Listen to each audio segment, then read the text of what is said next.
Уважаемые соотечественники, разрешите остановиться на некоторых статистических данных на 15 мая 2020 года.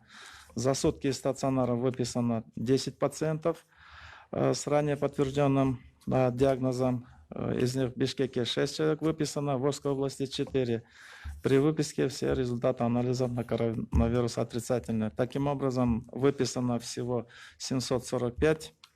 На 15 мая 2020 года по республике выявлено еще 29 новых подтвержденных случаев COVID-19, из которых в Бишкеке 6 случаев, в Чуйской области 4 случая, в Иссыкульской области 1 случай, в Нарынской области 11 случаев. В Волжской области выявлено еще 1 случай, в городе Ош 4 случая, в Джалабадской области 2 случая. Таким образом, зарегистрировано всего 1111 подтвержденных случаев за все время. Из них на Волжскую область приходится 182 случая, в Джалабадской области 153, в Бишкеке 302, на город Ош 118, в Нарынской области 163, в Чуйской области 98, в Иссыкульской области 13, в Баткенской области 24 и из числа прибывших наших соотечественников из Соль-Илецка 58 случаев подтвержденного коронавируса выявлено.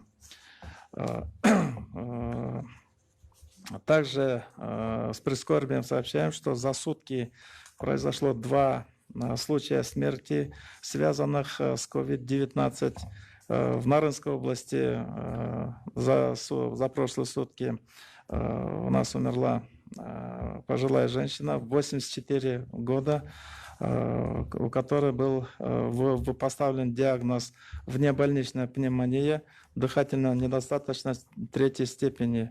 В анамнезе хроническое заболевание почек с перенесенной на них операцией. Она с апреля месяца несколько раз обращалась в медицинские учреждения, в том числе и в городе Нарын. С 13 апреля находилась. Затем 13 мая обращается за медицинской помощью в связи с дыхательной недостаточностью и была принята в областной больнице, в провизорный госпиталь. В связи с тем, что состояние начало отягощаться, ее перевели в реанимационное отделение.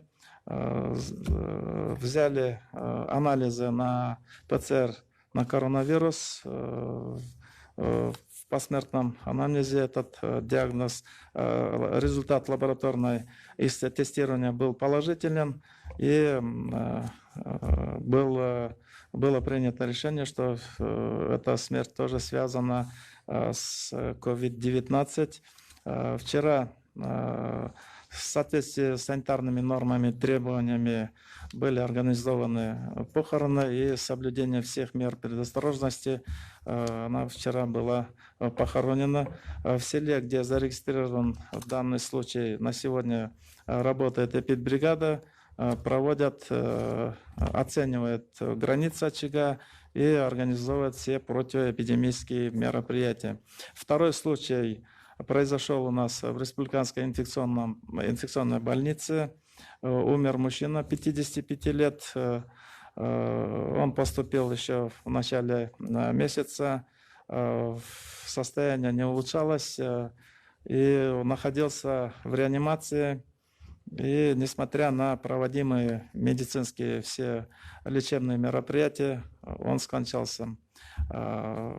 Тоже в анамнезе были и отягчающие обстоятельства, у него были хронические заболевания, но тем не менее вот коронавирус в этом случае проявил очень нехорошую такую свою особенность.